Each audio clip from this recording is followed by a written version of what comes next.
Assalamu alaikum.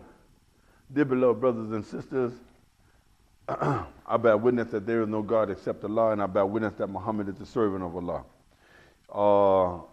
In this series of talk that we've been given, this series of talks that we've been presenting here regarding same-sex marriage and so forth, I want to kind of round it out in this way. Let us look at this, dear beloved brothers and sisters, this whole gay movement.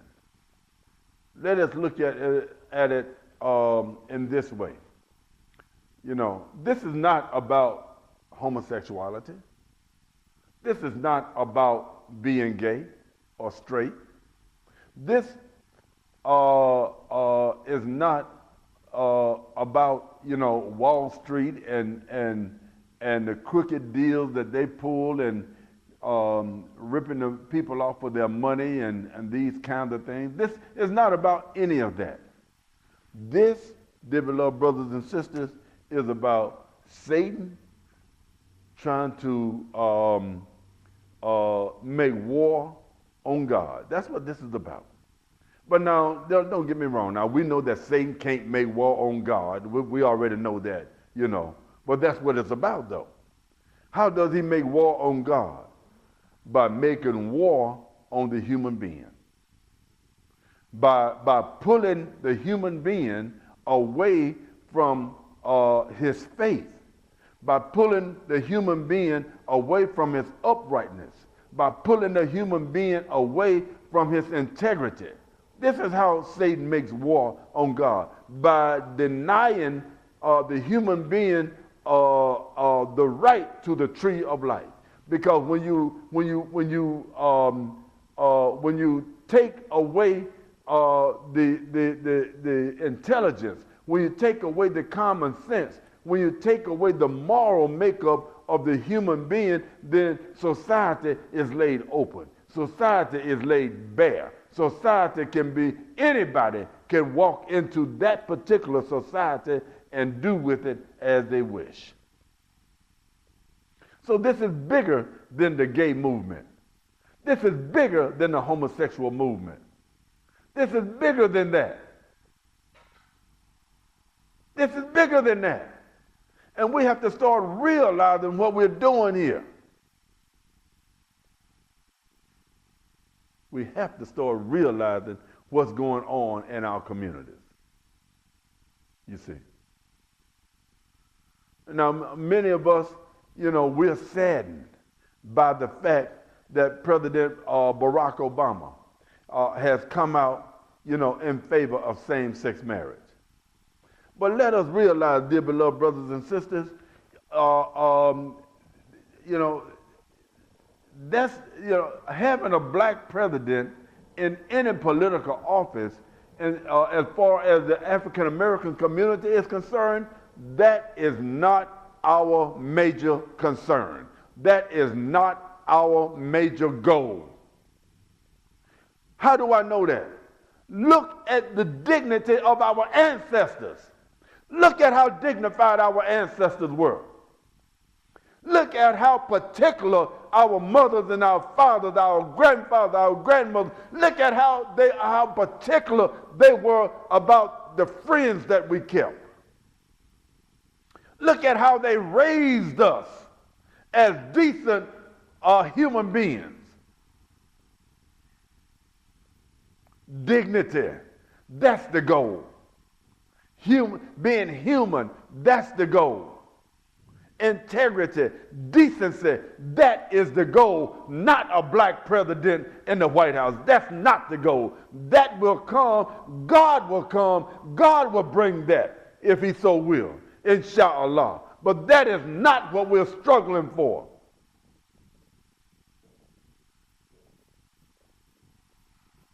And you need to understand that. Now we have two choices. We have Governor Romney, who represents the financial world, and we have President Obama, who says he represents, you know, the common people. You know, like caught between a rock and a hard place to me. You see, you know, I might just vote on the issues. You know what I'm saying, Brother Anton? I might just look at the issues and vote on. Okay, I'll leave that alone. You know, vote on the issues, man. It's a hard decision. Because as far as Governor Romney is concerned, my life is not in the White House or the governor's mansion or the city hall. My financial life is not dependent upon who's going to be in the next position of authority. God has given me my human potential. God has given me intelligence to think and to make my own way. You know, my only concern is that you don't let nobody come in here and mess with me while I'm law abiding and doing what I'm supposed to do. You know. But let's not. So my whole point is this: let us not get caught up in emotionalism. Let us not get caught up in emotionalism. Let us be intelligent, and we vote for who you want to. You make that decision, but don't let it be cast on the basis of race and all these other things. Let it be cast on the basis of who represents your value system more. That's how you got to look at it. Because if we are a people, you know, how do we get out of this? We got to get out of this. I'm talking to my Muslim brothers and sisters. I'm talking to my Jewish, my Christian brothers and sisters. How do we get out of this situation that we're in? If we can't trust the people in office to guide the society in the way that it should be guided. How do we get out? We begin to groom our own people who think like we think. Because the people who are in office today, they were put there by their own bosses. We got to let God put the people in the office to represent how God wants this society to be operated. That's how you got to do that. It's not overnight. But we have to get people, and I'm not talking about some of these Southern Baptist preachers down there who be downing other people's religion. To me, you got these white folks down there in Mississippi. You got some black folks too. You know, the Southern Baptists and all these people. You know, be talking against Islam and all of that. To me, these are just dumb dogs. They got that DD in front of their names. You know, Reverend yada, yada, yada, DD. Anytime you think that is your way or the highway, you ain't got no business leading nobody's congregation. Because you do not understand religion the way God wants it to be given to the people. Last time I read the book of Revelation, it said there was 12 gates that led to the paradise. Yeah. 12 means universal. You have to be universal in your thinking. But we ain't going to get into that. That's another subject at another time. But believe me, we can bring it. So what are we saying here? You know, we're saying this. We're saying that we have to choose people that work for our benefit, that work for the values that we have. You know, it ain't going to come overnight, but one thing about it, you know, the good thing about our brother getting into the seat of the presidency, it does say that you know, that black folks can get there. That's about the biggest thing we can say about that, Brother Anton. That black folks can get there, that is doable, you know. Even though most of the people may not have put them down, you got forces who put people in places where they want to put people, you know.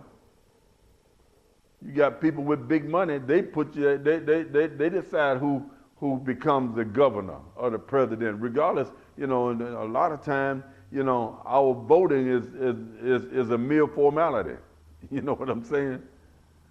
You know, they have Newt Gingrich and President Obama and Mitt Romney and all these other people running around. They be campaigning and talking bad about each other. You know, most of that is a show. A lot of it is a show. You know, they keep the people fooled. They already know what's going on. You know, they keep the people fooled in order to keep the people manipulated. You see, but no, this whole thing about same-sex marriage, we have to stand down on that. We have to put that down. It is not a constitutional issue. It is not a civil rights issue. It is a moral issue that has to be conducted by people with moral vision. God has decided the direction that society runs in a proper way. You see. Now, when we get into a genderless society, if it doesn't matter, when we get into a genderless society, then that means we have neither male nor female. Oh, baby, just be with who you want to be with. It don't matter. We don't want to get into that. Society must have standards, Mr. President, Mr. Vice President. We must have standards. And the line for standards have to be set somewhere. If you keep, people say, well, don't you think that, you're talking about they're going to legalize incest, they're going to legalize bestiality, where people be going with animals and so forth. Don't you think that's a little extreme? I mean, well, hell, 5 years ago, 10 years ago, same-sex marriage would have been extreme. So just like they brought this to the forefront, they'll bring that to the forefront. So we have to start standing up for what's right and what's wrong. Right now. You see. This is the duty of the religious person. Here's the NAACP talking about they're going to oppose anybody who try to legislate discrimination and racism. Look here, brother. Sex is not a race. If I'm against same-sex marriage, if I'm against homosexuality in terms of the lifestyle, not the person, but the lifestyle, that ain't got nothing to do with race. Homosexuality, that's not a minority. It's not a ethnic makeup. It ain't none of that. It's not a ethnicity. It's a sexual position. It's not an ethnicity. It's not a moral makeup. As Muslims, when you come into the mosque, if you want to be a gay Muslim, you cannot come to any of the social functions that we as Muslims have. You can come to Jumu'ah, and we're going to put you over there in a corner behind a curtain so you can hear the khutbah, and when the sermon or the khutbah is over, you get up and leave until you decide to straighten up. But when we have social functions, when we bring our families to the masjid, to the mosque, you can't attend none of that. You can't do that. We can't prevent you from coming to Jumu'ah, but we'll put your butt in a corner over there, and when you hear what the imam says about what God wants you to do, when you begin to conform to that, we do not accept homosexuality. That's how we treat it as Muslims. Ain't no bip or bop, no if, and buts about it. We don't give a damn how you feel. We care what God says. And when you come in the door, you better walk like a man. You better not come up in here switching and carrying on. We'll kick your ass out right away. Oh, I know this is hard language, but we live in hard times. coming around my family with that mess, coming around my little grandkids, my daughters, my nieces, my nephews. I ain't having it. It's a tragedy that we don't have more Muslim schools to teach our Muslim students, our Muslim children. Got to grow up in this public school system where you got a weak governor. You know, Governor Brown, he's just as weak as he can be. He looks weak, signing a bill that teaches LGBT courses in the public school system, and you ain't got nobody who's standing up to oppose that. That's how weak that Satan has made this society. A weak people, oppressed and weak, can't determine between what's right and what's wrong. Now here we got black on black crime. And this is a special message to the NAACP. Being jealous. This is a special message right here, this particular segment, to the NAACP. An organization that stood high in the minds of the people back in the day. You see. Stood high and fought for what was right. And now, you know, you associating yourself with people that identify themselves by how they perform sex. How low can you go, my brother? Sex is not a civil right. Homosexuality is not an ethnic makeup. And it is not a constitutional right. It is just a sexual function. It's a biological function that is performed by two people. Or if you, in that other place, then by, you know, okay, let that go. You know what I'm saying. That's how low this society has come. Has fallen, I should say. Now, you know, so if you want to oppose me, brother, being jealous, you know, because I find it repugnant, you know, I would like to see you, my brother, be with a man. And here's what I mean when I say that. You know, I'm not trying to be sarcastic or anything like that. And please forgive me if I'm being too graphic here. So, truly, I don't mean to be. But it just done got to the point to, you know, I'm trying to describe this in such a way as to make it clear so it won't be no darkness, no ambiguity, no confusion. That's why I'm trying to describe it like this so that we can see clearly where we are headed here. So now, you know, when I oppose homosexuality, I'm not, I'm being discriminatory. Yeah, I'm supposed to, intelligent people discriminate on the basis of what's good for them and what's not good for them, on what's good for their family, on what's good for their society. You know, when I think about being with another man, I mean, I almost throw up. And why? Because God made my nature the way he made it. You know? Well, you might say, well, there are some gays out there whose nature gravitate toward another person of the same sex. But God didn't make them that way.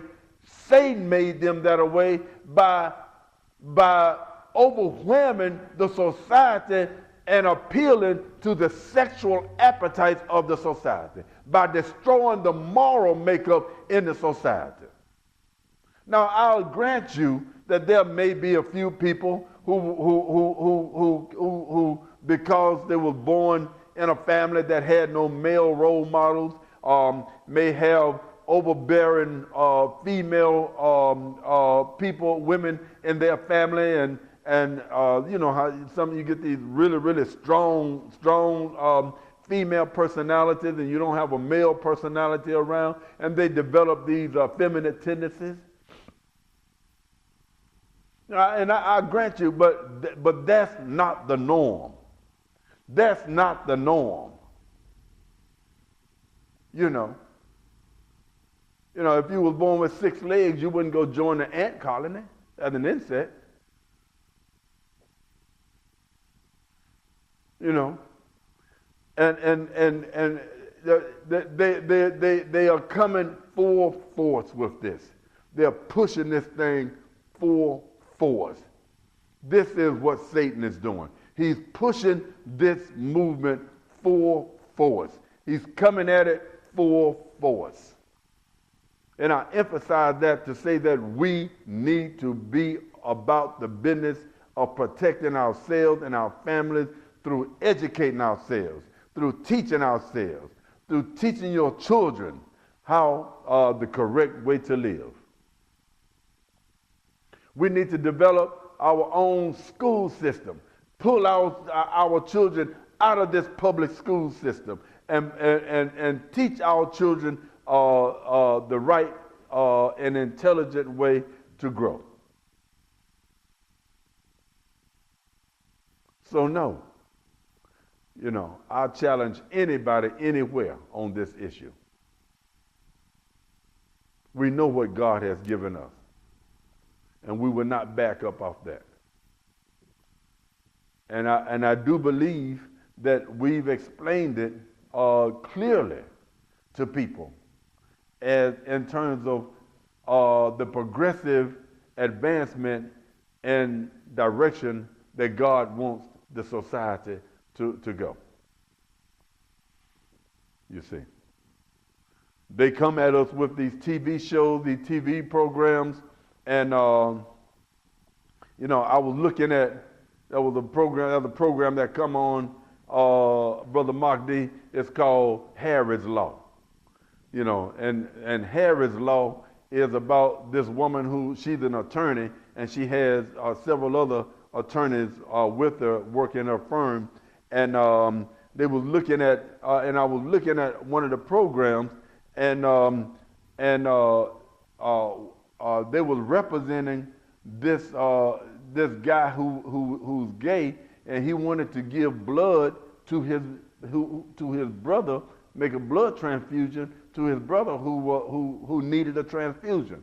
So what happened is that the doctors refused to allow him to do this because, and then when the doctor said, well, you can't make this blood transfusion, and he said, why? Because I'm gay? You know, but instead of the doctor answering him correctly, he said, no, it's not because you're gay, but it's because your blood may be tainted. He didn't say that. But he said, why? Because I'm gay? But no, not because you're gay, but because your blood may be tainted. Because HIV is prevalent in the gay community, because the gay community is the community that is most at risk for HIV. That's why. Not because you're gay, but because you are from a community that is the most at-risk community with HIV on the planet. That's why. That's the intelligent answer. But then they stopped it, the writers of the script, the script writer on the program, they stopped it right there because they want to garner more support from the public and make it seem like that the doctor is discriminating against the gay guy. That's the message, you see. We have to be able to look behind the motive of these. These are script writers, and they are trying to push the broader society in a particular direction.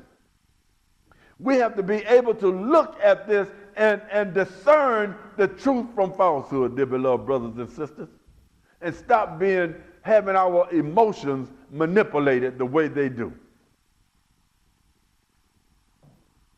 Stop having our emotions manipulated the way that they manipulate our emotions, and have us running off like an idiot somewhere, supporting a cause that is detrimental to the survival of human society. You see. So then, let us live by what God has revealed to us. Let the NAACP and its leadership take up the cause of African American men dropping out of high school. The cause is like being jealous. It's over 50%. 50% African Americans are dropping out of high school. 50% and more than that can't read or write.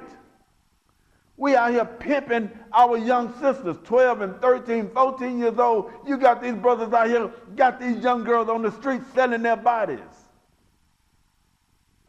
The NAACP was in the forefront of equal education. Now that we have the opportunity for equal education, we won't take advantage of it. That's what you're supposed to be doing. That's what makes you relevant. You are irrelevant to the true cause of the African American community. You are irrelevant, being jealous, to the true cause of the African American community. The relevancy, that what makes you relevant is standing against those influences that makes us irrelevant. What makes us irrelevant is shirking education, dropping out of school, shooting and killing each other, using drugs, wearing our pants down below our butts so that nobody wants to hire anybody with that mentality.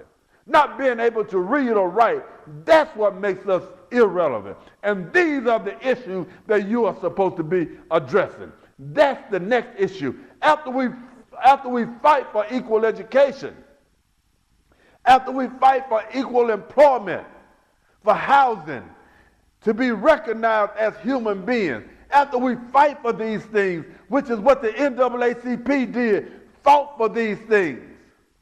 And then when we get the opportunity to participate in these things, then we turn our back on it. Now the next fight that the NAACP is supposed to take up is to come back to the black community and say, stop. If you want to be successful, you got to stop dropping out of high school. If you want to be successful, you got to respect your parents. You got to respect your mother and father. You got to respect your sisters. You got to respect the community that we fought so hard to bring to a high, decent standard of living. You got to respect it. You got to stop using drugs and these kind of things. This is the duty. This is what makes you relevant in NAACP, because these are the issues that are relevant to us.